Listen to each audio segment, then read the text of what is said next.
The Dallas Stars are an absolute unit. After a very strong but not incredibly impressive regular season, the Stars went all the way to the Western Conference Finals before bowing out to the eventual Stanley Cup champs. With a roster that looks to be as complete as any in the NHL, Dallas Stars fans are hoping that this will be the year that the team can get back to the Stanley Cup and hopefully finish the job. But I am not one of them. Dallas Stars, here's where I hate your stupid fucking team. I never heard of half of these guys.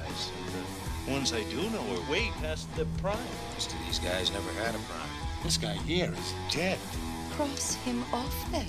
The Stars forwards are loaded, maybe the best group in the entire NHL, and it starts on the first line with the duo of Jason Robertson and Roope Hintz. Robertson, at just age 24, has already established himself as a premier scorer in the NHL, and Hintz is the perfect Robin to his Batman. They're joined on the top line by Joe Pavelski, who's at the end of his career looking to finally get that Stanley Cup before he moves on from an impressive NHL career. But the second line is just as stacked. You've got two 34-year-olds in J.B. Bennett and Evgeny Todorov, and then the youngster 20-year-old Wyatt Johnston, who could be looking to take a huge step in production this year. Incredibly, this is a team with Tyler Seguin on their third line to go along with Mason Marchment and Matt Duchene, recently acquired this offseason. Young Ty Dellandrea is on the fourth line, along with Radek Faksa and Craig Smith. Overall, it's just a very solid group top to bottom, with an incredible mix of skill guys like Robertson, Hintz, Pavelski, Johnston, energy guys like Pavelski, Craig Smith, and then total psychopaths trying to headhunt their opponents like Jamie Benn.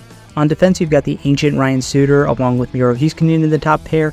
Heiskanen is an incredible defenseman, and Ryan Suter was an incredible defenseman back before TikTok was invented. The second pairing of Esa Lindell and Nils Lundqvist is an interesting one. I think Lindell is a pretty solid second pairing defenseman, while Lundqvist was decent in his first full year of NHL action with Dallas. Thomas Harley and Johnny Capana on the bottom pair are extremely middle of the pack, though there is a hope that Harley, now that he's going to be getting consistent minutes, might be able to kind of help to stabilize that bottom four. In goal, it's the Otter. Jake Ottinger for the Dallas Stars is one of the best and most underrated goalies in the NHL. Although he is a little bit up and down in the regular season, he turns it the fuck on in the playoffs. His backup is Scott Wedgwood, who is a perfectly serviceable part-time starter and should fill that backup role quite nicely. Anybody got an idea?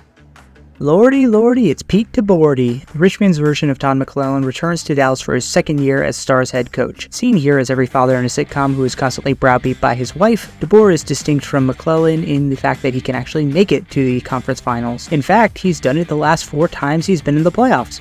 Hasn't won any of them, but you know, progress. DeBoer is, to his credit, incredibly consistent in the regular season. He is more often than not taking his teams into the playoffs after leading them to incredibly solid regular seasons. In year 2, he's not quite gotten his DeBoer playoff stink all over the Stars, so he's probably going to stick around for another few years at least.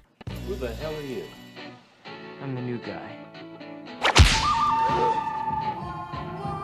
Adding Matt Duchene in free agency on a 1-year flyer is pretty good business, honestly. At 32, he's still a very effective middle 6 center, still capable of giving you 50 to 60 points. Craig Smith for the bottom 6 was also a good pickup in my opinion. He's pretty cheap and will be a good asset on the Stars PK. You gay Irish fireman, you're okay, but I do not like. Of all the players in hockey that have not won a Stanley Cup, Joe Pavelski is at the top of my list of guys who deserve to win one before riding off into the sunset. At age 39, the guy has been the consummate professional. He's suffered heartbreak after heartbreak in San Jose, and I would really love it if he gets that chance to raise the Stanley Cup one time before he retires. He's 39 now. He's been an incredibly effective forward and leader. For the love of God, Stars, please get this man a Stanley Cup, I beg of you.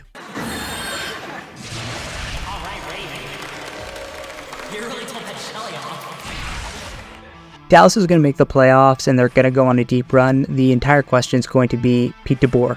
Can he actually manage to coach a team into the Stanley Cup for once in his goddamn life? I'm going to be really interested to see how guys like Wyatt Johnston and Thomas Harley develop this year. In my opinion, the Stars are set up for success not just this year, but with guys like Robertson, Hintz, Heiskanen, and Ottinger the next 5 to 10 years.